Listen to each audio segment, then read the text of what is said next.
Hey friends, so I wanted to talk to you all about this painting I just finished. This is a replica of a drawing I did last year in 2024. We were given this paper and it had these branches and we just had to fill in the rest, and it had to be us as a tree and how we were feeling, and this is how mine ended up coming out. The next paper we got, it asked, as your branches get swayed by the wind, what can you do to stay connected to your joy? I wrote, some things I can do to stay connected to joy is to find comfort in the uncomfort and hurt and grief I am experiencing. No more numbing or being avoidant. I have to accept and surrender and be fully present in the now. I will continue to pour my hurt onto art. I refuse for my body continuing to be a graveyard. I need to dance and sing and visit the beach more. I need to pray and surrender more. Some values I am rooted in that help me stay grounded is love, empathy, passion, kindness, and community. The things that I wrote right here is what anchor me.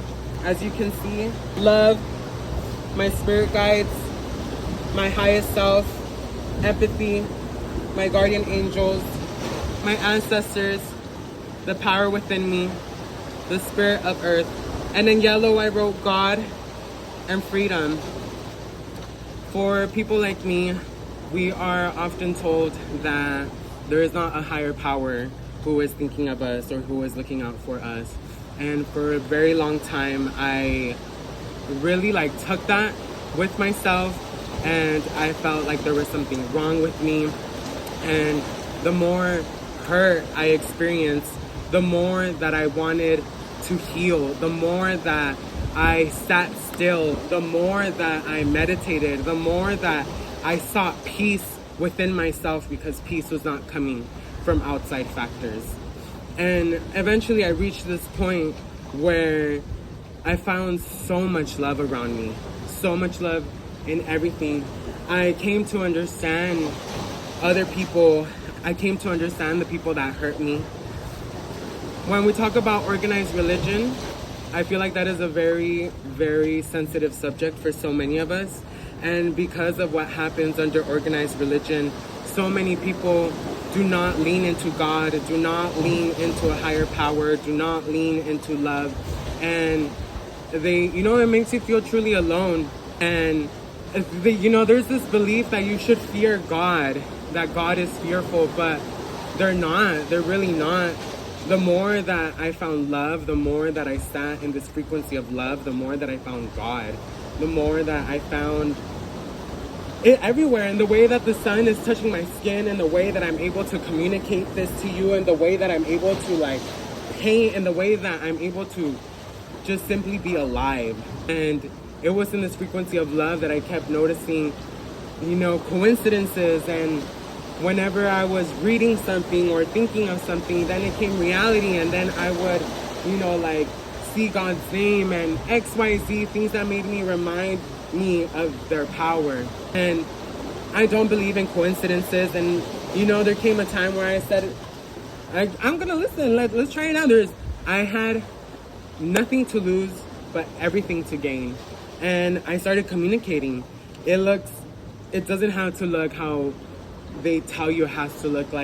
Just communicate, just talk to spirit, talk to universe, talk to God, talk to energy source, whatever it is that you believe in, just speak to it. And I swear, the way that you are rewarded, the way that you are seen, will leave you speechless. And many say that it's because you're a chosen one and you're enlightened and XYZ, but that's not really the case. The case is that I stopped listening to all the voices that told me that I was not lovable, that I was not cared for, that I was not important, that I was a sinner, that I was not worthy. I stopped listening to those voices, and I started listening to what I felt, to what I heard in the wind, to what I heard in my dreams, to what I saw, to what I felt, the affirmations that were given to me from people, from experiences, from gifts. I started listening to that more. because that is what's important. Because your experience and your relationship with Source, with Spirit, has nothing to do with anybody else. No one else can dictate what that looks like for you. And in the same way that I can see other people who have hurt me and understand why they hurt me, understand that they too are small children trapped in the bodies of adults that have not been able to fully process the trauma that was given to them, to not fully process all the things that were put against them.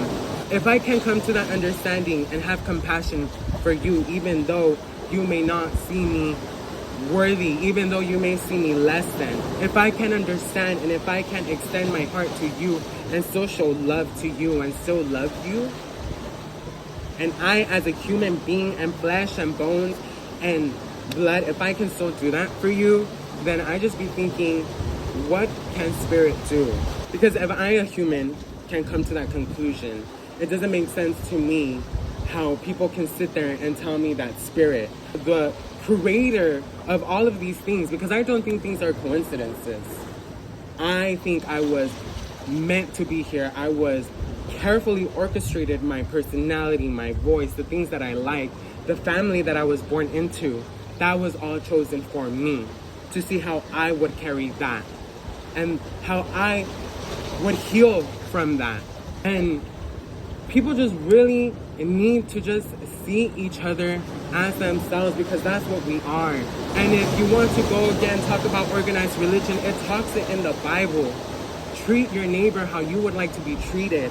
If I cannot understand other people, how they can think that way, how they can be so focused on their ways, other people cannot understand how I was born this way. And in the same way that I cannot understand you, I release myself from that, because that is not for me to understand. That is not for me to understand.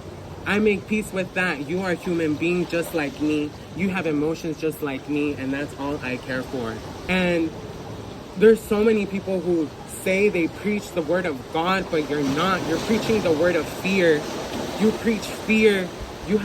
Fear is what has power over people. Fear is what makes people do things that are horrible. It makes people act in such horrendous ways. But I know that God is not fear. God is love. God is love, and that's all that they are, truly. And not everyone is meant to wake up in this lifetime. Not everyone is meant to understand what it is that I'm saying. Not everyone is meant to give me respect, and that is okay. I make peace with that, and I release myself from that. I just want you to take one thing today. If you don't listen to anything of this, I just want you to know that you are the only one who will give you the world. You are who chooses what life feels like for you in your body. No one else. No one else. And you'll be amazed when it feels like you have lost everything. You will gain the world, and it will be so beautiful, and you will be so thankful that you remain true to yourself, and that you did not let this world taint you with hate in your heart, and that you continue to be you and continue to walk in the frequency of love, because that is what's truly important. So that is what my painting is about, because it is when I found this inner peace and when I found who God truly is. Not the God that was fed to me from childhood, not the God that so many people believe in. Who God truly is. When I found that is when I really found freedom. When I found that I am loved no matter what, I am understood. Even if I do not understand what is happening within me, they understand. And that's all that truly matters. Well, I truly thank you for listening to me and for giving me your time. And until we meet again, I just want you to remember that somebody loves you.